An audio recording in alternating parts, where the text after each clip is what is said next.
Usa ka lalaking stranded sa Zamboanga City ang mihimo na lang og treehouse nga temporaryo nining kapuy-an. Anang report.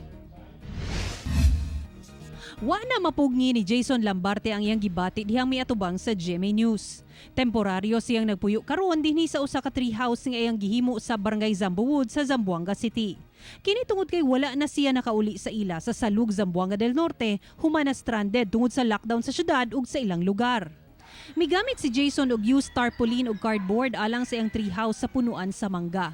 Matud niya wala kuno siya'y pambayad sa boarding house maong na desisyon na niyang mupuyo na lang sa punuan. Mubalhin-balhin na lang kini og pwesto matag muulan. Matud niya naga-sideline siya sa construction sa iyang higala apan tungod kay walay trabaho, wala sab siya'y kita. Wala naman akong maibayad sa boarding house. Napag-isipan ko na lang kasi wala naman akong trabaho. Pag-isipan ko na lang na tumira na lang ng pansamantala sa isang mangga, puno ng mangga.